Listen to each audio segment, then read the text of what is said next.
everyone, and welcome. Was studying Dr. Master's work everything. It's a nice weather and it's winter, so we're happy you're here. My name is Idris Musaller. I teach women and gender studies and social studies. And I would like just to briefly introduce the series and Dr. Master's, and then we're going to speak on Q&A afterwards. The Laura C. Harris Endowment stands as a tribute to Dr. Harris's memory, evidence of her clear commitment to women's achievement, and reinforcement of her belief in the importance of undergraduate education. This year, the Laura C. Harris series, in collaboration across campus, seeks to deepen our knowledge, understanding, and engagement with complex global and local issues. Our current series theme is Shaping Feminist Futures and Possibilities, serves as a gathering space for Denisonians to consider their involvement in the pressing concerns of our times and in creatively imagining and building a just and viable future. Our theme, Shaping Feminist Future and Possibilities, foregrounds feminist engagements with data and digital worlds, popular education, and critical creative pedagogies at feminist resistance tools. We extend our gratitude to the Laura C. Harris Committee, faculty, staff, and students in economics, international studies, and the Women and Gender Studies program, all of whom have been part of class visits, tonight's event, and especially we'd like to extend special thanks to our Laura C. Harris Series coordinator, Bevan Pepper, who keeps all the wheels moving and on track. She was just here, but she must have left. So thank you very much. Oh, here you are. Our speaker for tonight, who will talk on, the title of the talk is on Butler and Butler, Livability, Vulnerability, and Nonviolence. Dr. Masters, this is her second visit to Denison from 2007, so we're glad to see her back. Is a senior lecturer in the Department of Politics at the University of Manchester in the UK, prior to which she held a lectureship in the Department of Politics and a decisional lectureship in Women's Studies at McMaster University in Canada. Recently, she's been awarded a postgraduate diploma and senior fellowship in higher education in England.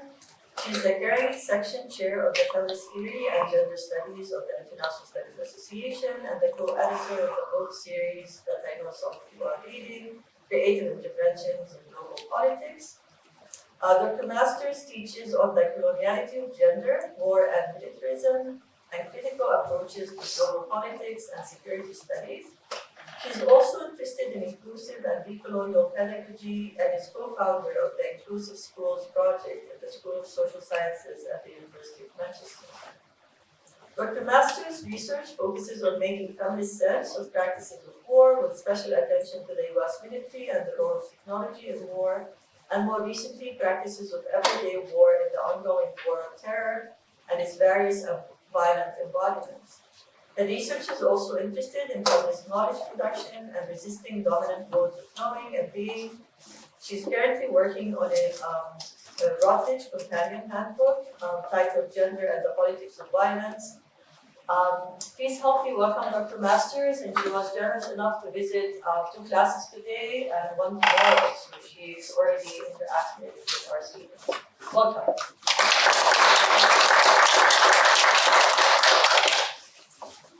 Thank you, everyone. And thank you for taking the time. Sorry, that's just coming back at me.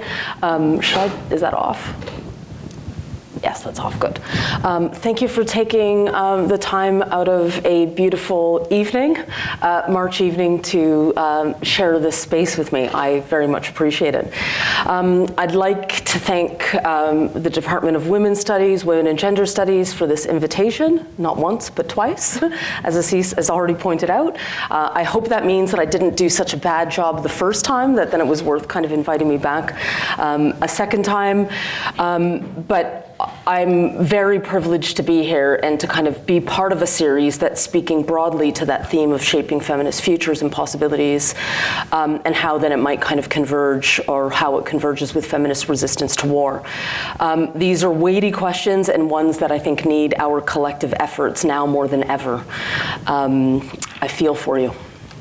in the US. I'd like to thank Dr. Nussair for nominating me as the guest speaker again.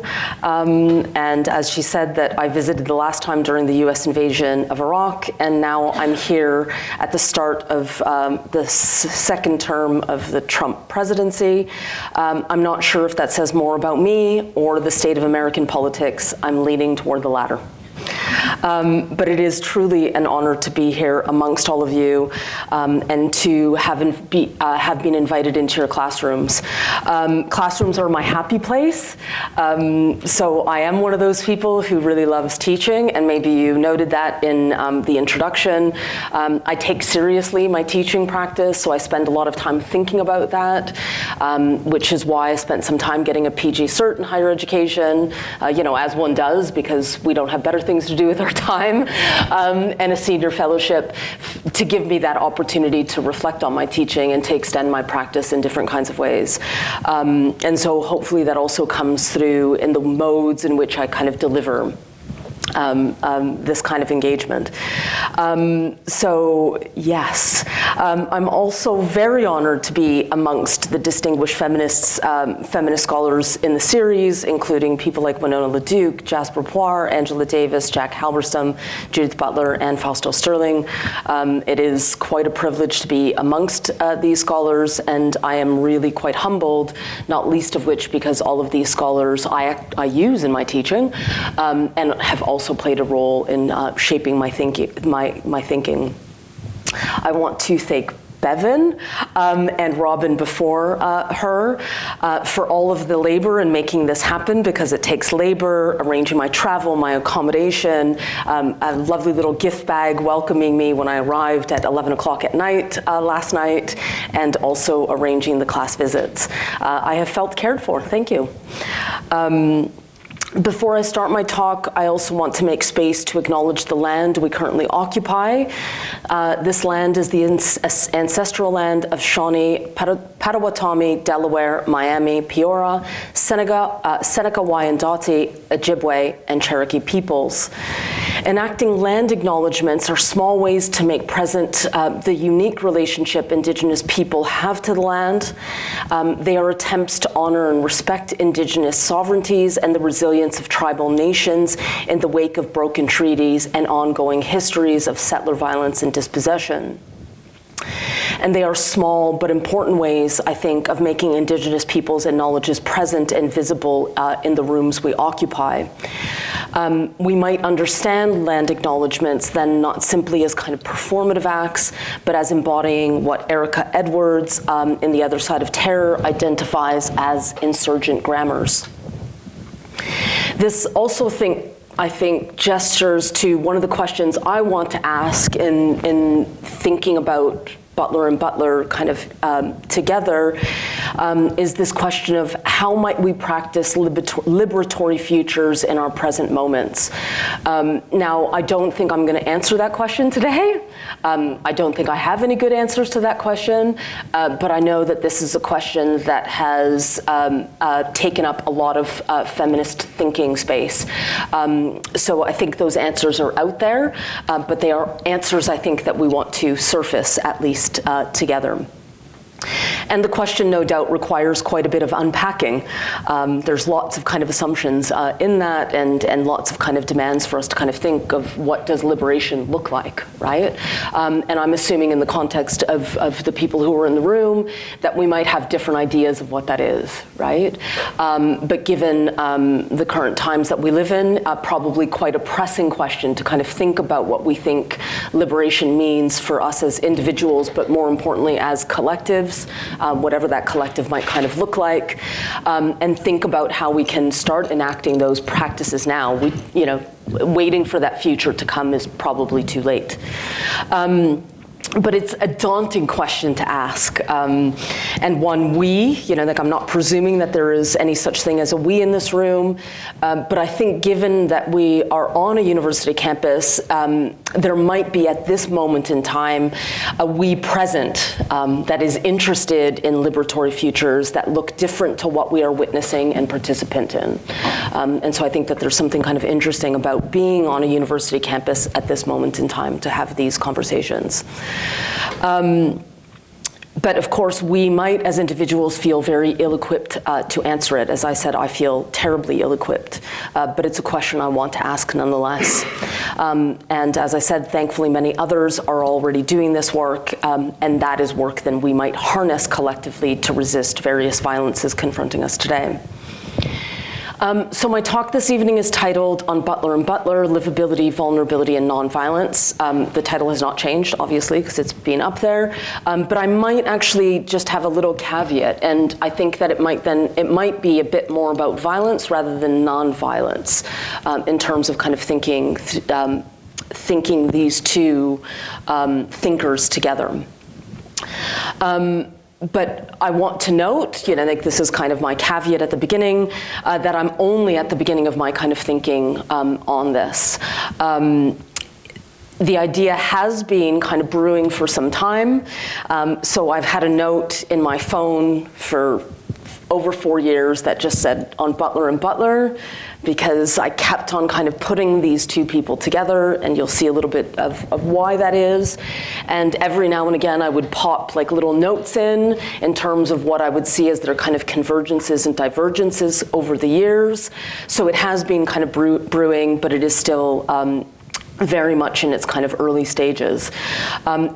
I don't even know what it's going to be at this point beyond a talk. It will be something, but we'll see what the life is. It might be a journal article. It might be the beginning of a book. I don't quite know. After you've finished 2 books and then you're working on a companion, you're like, yeah, I don't want to think about a book at the moment, so we'll see. So it's a series of thoughts and an inclination. So this is to say, please bear with me as I take you on my thinking journey to trace how I've arrived here at this moment in time. My sabbatical started in February, so I'll see where the next 6 months take me. But I'm grateful to have the chance to start thinking now and to see how it might unfold. And I am going to take you on my thinking journey. I have kind of taken an ethnographic and autobiographical ethnographic turn. So for those of you who may not have read the abstract, the 2 Butlers referred to in the title and my companions for the near future are Octavia E. Butler, the late Black American science fiction writer and the first Black woman to win a Hugo Award in 1984. That's a science fiction award. And Judith Butler, the American feminist and queer philosopher who's played a vital role in reshaping gender theory since their publication of Gender Trouble in 1990. While these 2 Butlers might seem like odd bedfellows, given that one is firmly in the territory of academic theorizing and what we might call high theory, and the other author is an author of speculative and science fiction, and their modes of writing quite radically different, I think they share important ground that might be worth further exploration. Both grapple with ideas of radical vulnerability and relationality, precarity, livability, and the place of violence and nonviolence in practices of embodied resistance, and the imperative to think about reworlding in the midst of various global violences, even if they do so differently. And I do want to point out that I think they do so differently. Both have certainly invested their life work into building alternative visions for humanity and have struggled with what it might mean to become human otherwise. Both offer us, I think, ways to rethink or to critically think through what has been termed a feminist allergy to violence. Although, as I will show, I think they do so on very different grounds and in different ways. And again, I mean, some of that detail is going to be absent, but hopefully I will have an opportunity in the coming months to kind of think that through with some nuance and detail. I'd also like to say from the outset that I think Octavia Butler makes concrete what remains, I think, arguably abstract in Judith Butler's thinking on vulnerability, violence, and resistance. This is perhaps, for me, one of the central reasons that bringing them into conversation is meaningful and rife with possibilities. In her novels, Octavia Butler also offers, I think, a slightly different lexicon for thinking through the ambivalent place of violence in resistance. It isn't, I think, as the same as Judith Butler's language, for instance, of self-defense, that would presume, for example, that there is a self to defend. As Black feminists have pointed out in their various critiques of Western theories of subjectivity, the self has been so often and largely denied to Black subjects through ongoing structures of domination. More than Judith Butler, I would say that Octavia Butler leans on the language of radical care, not that it's stated as such, rather than primarily or first and foremost self-defense as an essential modality to call into being liberatory futures. While they share much in common, I think it's important to note that they are also grounded in significantly different epistemological and ontological genealogies. Judith, sorry, I'm gonna rely on first names here because it'll make the task simpler, not because I have an entitlement to their first names, but please forgive me. Judith working with and grounded in more Western philosophical traditions, despite the fact that they do work capaciously, I think, across philosophical traditions. And Octavia, I would say, is far more embedded in experience and in Black intersectional feminism. So they are coming from very different places. And so again, it is not to kind of collapse that kind of space, but rather to kind of see what might happen kind of in between. So for me, it is because of these and their differences as much as their shared ground that I want to put them in conversation. As I kind of said at dinner, at some point I might lose Judith Butler, but for now I want to hang on to them. We'll see. I'll let you know how it goes. But the reason I want to hang on to Judith Butler for now is that their work has been fundamentally essential, as well as Octavia Butler's, and transformational to my personal and ongoing project of unlearning. And so this is, I think, has been quite a lifelong project for me, and one that I'm kind of constantly working at. And I still have much to unlearn. And I say unlearn because I think if we're working in, for instance, decolonial modes, it's not simply about learning and the new things we might learn, but then it's kind of unlearning the ways in which these kind of structures of domination are actually deeply embedded to the bone. So if I had to describe myself, I would definitely describe myself as a chronic learner. I have yet to embrace the monikers of writer or researcher. So what follows are, for me, really nascent kind of thoughts on what finding and thinking with these two seminal thinkers alone, alongside, and in conversation might engender. And for students in particular in the room, I think it matters that we narrate also how we might arrive where we do to demystify and embody the process of learning, unlearning, thinking, research, and writing. To show the many faltering steps people and encounters, real and imagined, involved in getting to the here of things. So I kind of like to expose the kind of messy workings of my research rather than just kind of the polished end products. That would be, I guess, easier. I could have come here today and just taken something I had written not that long ago and just presented that, but that would be less fun, I think. Or, I mean, maybe it would be less stressful for me, but here we are. So I'm gonna take you on this journey. So of the two, I first encountered, not in person, of course, Judith Butler in my graduate school in the early 2000s. I was doing my PhD in international relations at York University in Canada, and part of my coursework required that I declare a major and a minor. Since my dissertation was working to explore the gendered anatomies of technology in the US military, it seemed natural that alongside majoring in IR, that I would minor in what was then called women's studies. It still hadn't kind of done the women's and the gender studies, which I did. But this was at a time when graduate students with an interest in feminism and the politics of gender were often advised to declare minors in subjects more recognizable in the discipline to make one more employable.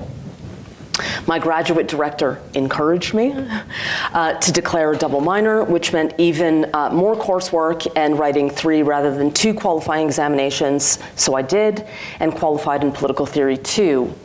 While this has held me in good stead, it remains curious and perhaps infuriating that feminism is still seen as supplementary rather than essential to disciplines such as political science and IR. Watching Trump and Zelensky, there's televised meeting last week, for me was a stark reminder of why we very much need feminisms and feminist curiosities to help make sense of the mad world we currently live in. But I digress. It was in my Women's Studies core module that I first read Judith Butler's Gender Trouble. And to say that it blew my mind would be a gross understatement. It profoundly reshaped how I understand, and continue to understand the relationship between gender, sex, and sexuality. But anyone who has read Gender Trouble knows it isn't something you understand after 1 read, or 10 for that matter. At the time, I barely understood a thing I read on the pages of their book. I had just become comfortable with second-wave feminism and what it meant to understand gender as socially constructed, and here was this feminist philosopher blowing it out of the water. I'm envious of my students today who feel so comfortable with that language of social construction and performativity. Anyway, I knew in my bones that it was something I needed to figure out, so I persevered, and thankfully they followed up Gender Trouble with the more accessible Bodies That Matter. And it still, despite that, took me many years of reading and rereading Judith to finally feel confident in my understanding of their theory of performativity, which now I feel I can teach to my third-year students with relative ease and far less anxiety. I say this to note only that since then, Judith Butler has become one of the most influential feminist scholars for their work, not only on gender, feminist and queer theory, and the question of livability in relation to the violent and performative force of heteronormativity. Yay, I can say that in one sentence. More recently, it's actually their work on sovereign violence, precarity, and grief in the wake of September 11th and the US war on terror and since that has risen them to global infamy. And interestingly marked their move from the margins of feminism to the center of critical theory, which I also think is quite interesting, right? That in some ways it kind of took their move away from kind of the conversations around gender to, for instance, livability and grievability, to then kind of be taken up by the center of kind of critical theory. Again, I think that says something. And undoubtedly, their work has never been more important than it is now in global attempts to institute hierarchical and binary, old yet new, gender orders. Trump's presidential address last week and the signing of an order to make only 2 genders official policy is case in point, and speaks precisely to the heart of Butler's theory of performativity, which is also why we probably need to go back and keep that alive. Which is not only concerned with how bodies materialize as gendered subjects, but as importantly, with what happens to those who fail to materialize within those violent strictures of male and female. This was and remains their concern today, and it might be the concern that we want to rekindle. They've also done so at great cost to themselves. They've been the target of far-right fascist and Christian vitriol. They've been burned in effigy and held up as the face of all that is wrong with the world because of their so-called gender ideology. It's terribly Orwellian that feminists are the ones accused of circulating gender ideology. Judith Butler has also made themselves, and I think they did this quite willingly, the targets of so-called gender-critical feminisms and TERFs, such as J.K. Rowling, for openly calling them fascists and thus calling them out. Despite what sometimes felt like and still feels like the impenetrability of their scholarship, I return to their work again and again. I've learned so much in thinking with them and would encourage those who haven't yet read their work to do so with some urgency, with the qualification, of course, to not start with Gender Trouble. Learn from me, read Bodies That Matter. I came to read Octavia Butler probably a decade and a half after first reading Judith Butler, and far too late, I might add. I'm an avid reader, and I have been since my childhood. I am what I would call or identify as the wayward daughter of Portuguese immigrants to Canada, a first-generation Canadian, and I grew up in a household where war, heteropatriarchy, white supremacy, and coloniality were deeply entangled affective and material structures, giving shape and meaning to my everyday life. I'll invite you to read my chapter in Writing Saved Me, should you want to kind of read about that in any detail, and I'm more than happy to discuss it if anyone has any kind of questions in Q&A. But reading was my way of escaping the violences surrounding me. Some of my clearest childhood memories involve reading Little House on the Prairie under the glow of my nightlight, reading in the car on the many long journeys to visit family, the passing streetlights, the only way to illuminate the pages, and sometimes, kind of like moving my book around to try to maximize the light. Sitting in a corner with my nose buried deep in a book amidst my large extended family at our many gatherings with everyone swirling around me. I read so much and so often that my father frequently threatened to burn my books. Reading myself to sleep, now a lifetime habit. I rarely miss a night, and when I do, I'm gutted to ruin my reading streak on my Kindle, another little way in which we kind of track ourselves. But what was once an escape from the patriarchal and capitalist kind of banalities of my everyday life has since transformed into an essential part of my learning and unlearning journey. It is now, and mostly, a reading practice that is much more intentional and much more curated, if still capacious. The turning point came in my second year of undergraduate studies. If I had to pinpoint one of the forks in the road of my life journey, this would be it. I was taking Intro to International Relations, which was taught by the wonderful human being and feminist Sandy Whitworth, who later would become my PhD supervisor. Sandy was a brilliant teacher, but up until that point, I wasn't a very good student. Honestly, it's quite embarrassing to admit. I didn't really know what I wanted to do, and I wasn't feeling particularly passionate about my politics degree, and I was mostly floundering. The course started like most other IR courses with the discipline in big capital letters. And temporally, like through this kind of temporality, introduced us to the canon and heavily weighted toward realism and liberalism. It bored me to tears. It wasn't Sandy's lecturing, which was brilliant and why I showed up for lecture nonetheless, despite my feelings on the content. But I just couldn't grasp and I couldn't wrap my head around rational actors, game theory, and all of the prisoner dilemmas engendered therein. I still can't. I was actually incredulous that anyone thought that this was a good way to think about why people and states do the things they do. But at the time, I just didn't really have the kind of lexicon to kind of express. Now what I see was, the beginning of my kind of deep and abiding skepticism of positivist theories. This changed, thankfully, when she finally introduced us to critical theories in the discipline, including feminist IR theory. And don't worry, I'm getting to the punchline for why we're here. What a sense of sweet relief I experienced when something finally made sense and resonated with the material and violent dislocations happening in global politics at the time.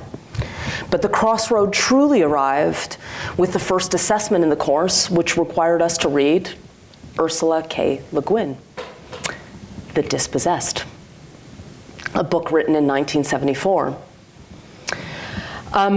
And she asked us to, for the assessment, she asked us to think through one of the IR theories introduced in the course into the novel. And of course, I chose feminism and read it into The Dispossessed, and here we are. That's how one becomes an academic. You just get hooked in. So believe it or not, this was my first time reading science fiction, and I just didn't even know what to do with myself. I went to a Catholic high school, so I missed out on reading George Orwell's 1984, and I had avoided science fiction because it always felt like something for the bros. Arguably, it was and maybe still is. But clearly, I just wasn't reading the right kind of science fiction.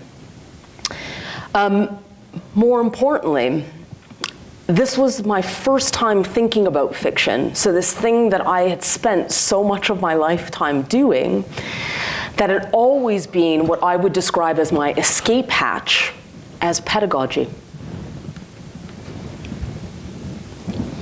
This fundamentally transformed, I think, my learning. Up until then, I hadn't really thought of my practice of escape as, on the one hand, a potential and very real site of inculcation into the dominant modes of oppression and domination. For example, it made me rethink Little House on the Prairie and my childhood attachment to Laura Ingalls and her pa.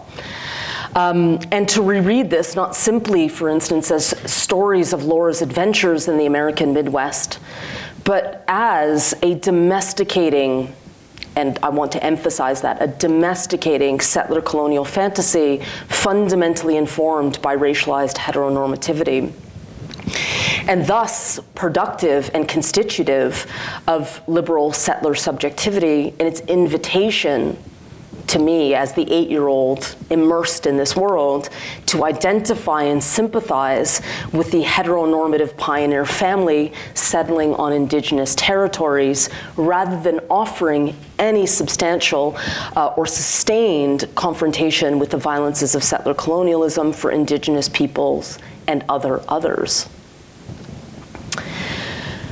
But this, of course, isn't all it offers.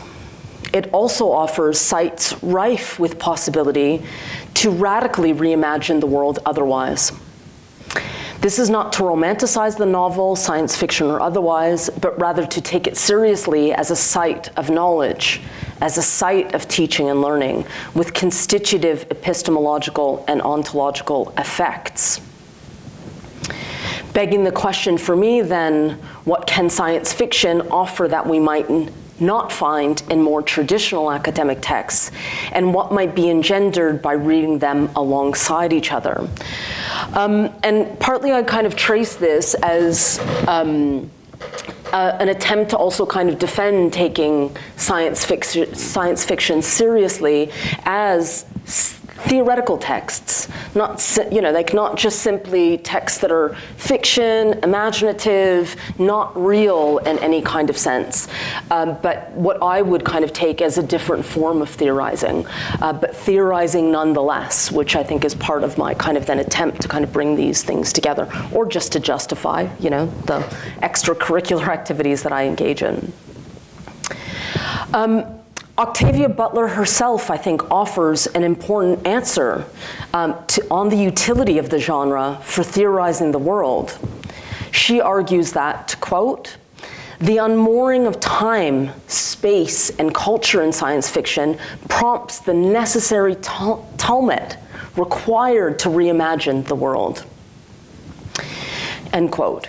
In producing what others have called cognitive estrangement, which I think is specific to science fiction and not fiction kind of more broadly, science fiction attempts to unsettle how readers think by bringing into relief and question dominant structures, in this instance of kind of necropower, colonial, patriarchal, heteronormative, and their complex entanglements. And at the same time, clearing space for imagining otherworldly possibilities from the margins.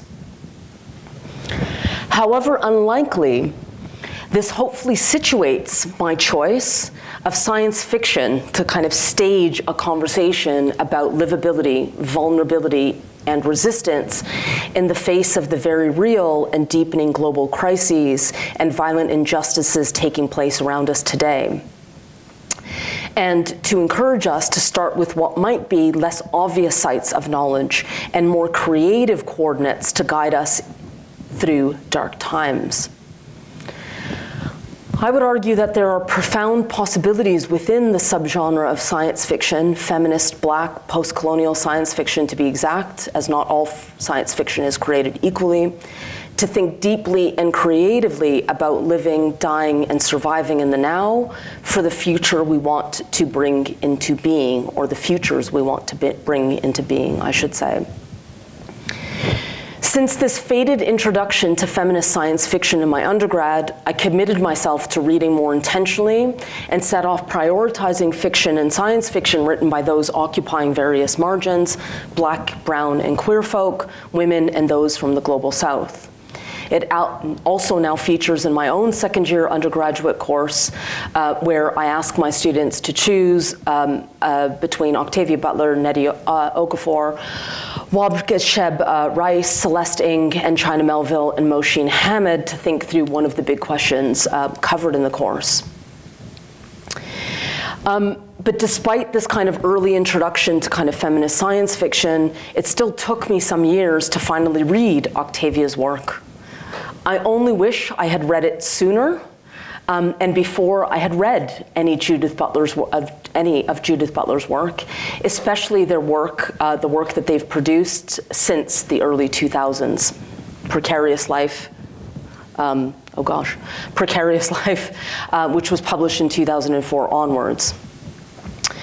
For any of those who have read Octavia Butler's Parable series, Parable of the Sower and Parable of the Talents, published respectively in 1993 and 1998, you'll understand why I say that. How many have read Octavia Butler? A few people? Okay, yeah, a few.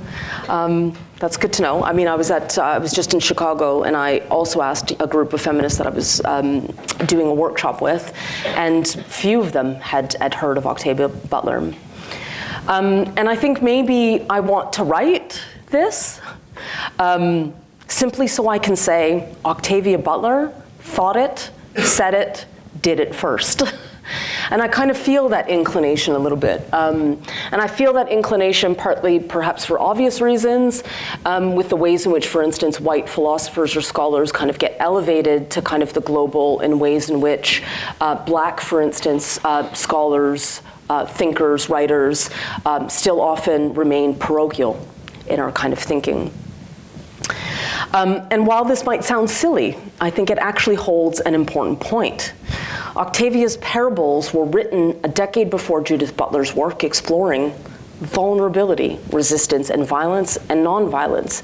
And yet of the two, the latter is the one more often turned to by academics for critically thinking through how to survive in a world intent on exclusion, expulsion, debilitation, and killing.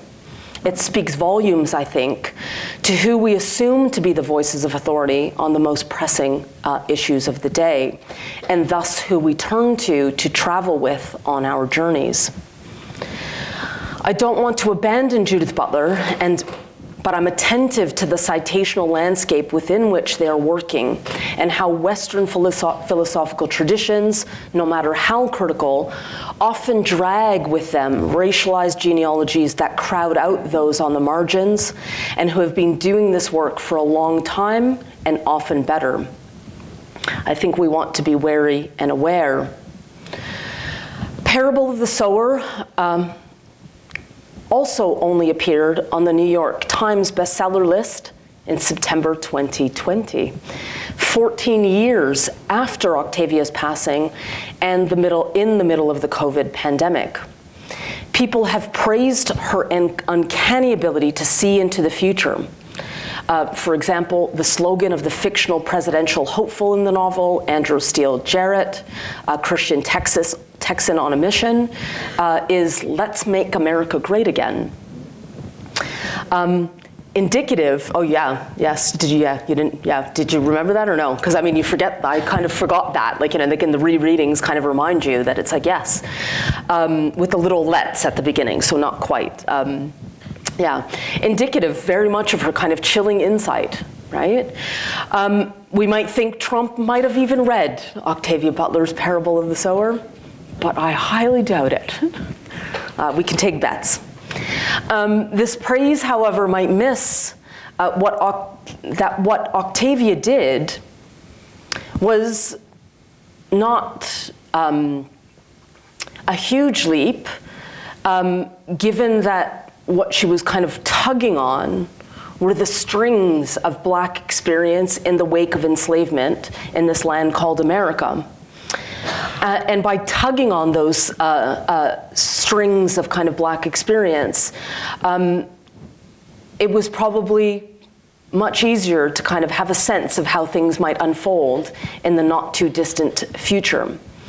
She didn't have a crystal ball. Rather, she had intergenerational Black visions and sensibilities that suggested if the present still worked to maintain systems of power at the expense of those racialized and marginalized, then the future could only mean more, not less, of the same. We might say in this that Octavia wasn't looking to the future as much as she was looking to the past in the present, and thus able to see where racial capitalism, for example, would inevitably lead us. The future, after all, is practiced in the present. Now, I'm mindful that I have poor timing. I thought I would read faster than I did, but I slowed things down. And I want to kind of sketch out, I think, what I think are some of, so if you'll just kind of bear with me for a little bit longer. I do want to sketch out what I kind of think are the significant kind of differences between Judith, or one significant difference between Judith Butler and Octavia Butler. But I'm mindful that people might not be familiar with the novel, but then maybe I'll leave that to the side kind of for the moment, and maybe just kind of focus on what I think is the difference between them that I want to work with. And so Judith Butler has, for the last decade, been, of course, concerned with this question of vulnerability, resistance, or vulnerability and precarity. And I'm just kind of going to go off script now to try to capture this. And what Judith Butler has worked to kind of show, and I think her most recent scholarship, is to think through, for instance, what binds us. Not in terms of necessarily kind of universalizing kind of subjectivity, but to kind of think through, for example, the human condition. And Judith Butler has, I think, argues and has shown and quite boldly kind of states that vulnerability, she thinks, is the shared kind of human condition. Not because we are individually vulnerable as such, but that we are vulnerable as, for instance, political subjects in these interdependent kind of ways, right? And because of that, Judith Butler has kind of used this as as the foundation for kind of thinking about the possibilities of, for instance, resistance based on our kind of shared interdependent kind of vulnerability. And in that kind of resistance, she has thought about the place of violence. And Judith Butler doesn't kind of fall on the side of nonviolence per se, but she has, for instance, argued that if, for example, we want to move to futures that are nonviolent, then we must carefully consider the kind of role of violence in resistance. And they don't come clearly down on any kind of side, but what I think they do in their scholarship is kind of pull back a bit from violence, to kind of put it aside in the place of resistance. And why I want to kind of highlight that is that I think Octavia Butler, in Parable of the Sower and Parable of the Talents, I think confronts us with an uncomfortable proposition. And that is to work towards liberatory futures in, I think, the language of, for instance, care that I think she deploys in this particular novel. Violence is actually a necessary modality of resistance. And so I just kind of want to put that out there, and I'm going to return to my talk just so that I think I can capture it more clearly. So in Parable of the Sower, care and violence are necessarily linked. And you see it play out, and again, I hope that after this talk, those who have not read Octavia Butler's Parables go and read it, because this will become then kind of more concrete. You can see the ways in which Earthseed, Acorn, and in the community that Lauren kind of works to build, that mutual care cannot actually be possible without doing some violence, symbolic or otherwise, to those who make the flourishing of some impossible.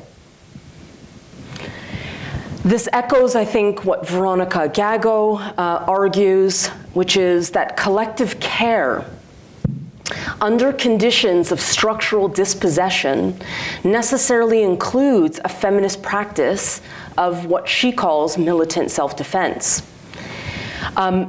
This is what, she says, would actually mean what it would mean to produce uniquely feminist forms of care.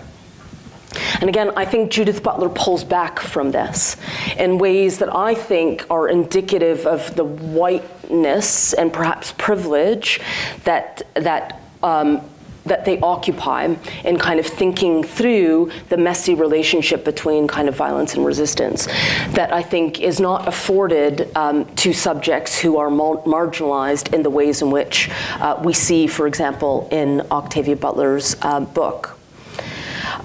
Francois Verger, for instance, writing with an abolitionist and a decolonial feminist perspective, and I think very much kind of echoing Butler's Parables, posits actually feminist militancy as a direct confrontation with both the ubiquity of violence against women and the state's violent monopoly on the promise of protection, where there's an invitation to dream about a peaceful life, but peace here does not sit easily with the status quo.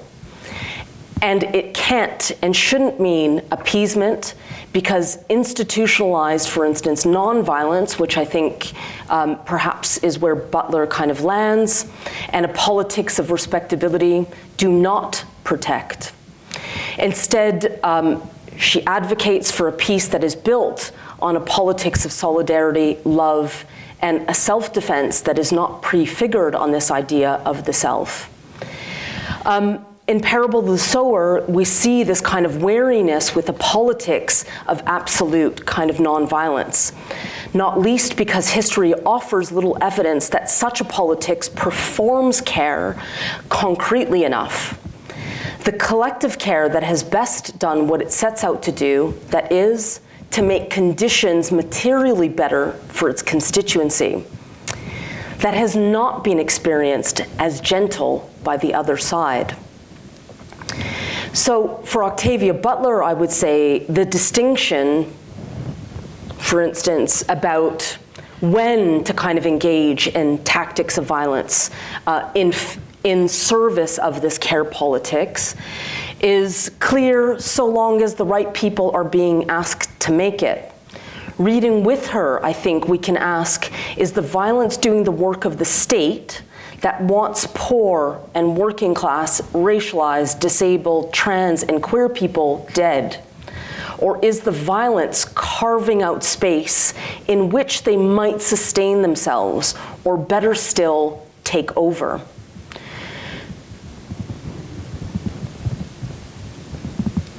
Sorry, I'm just going to try to get a little bit.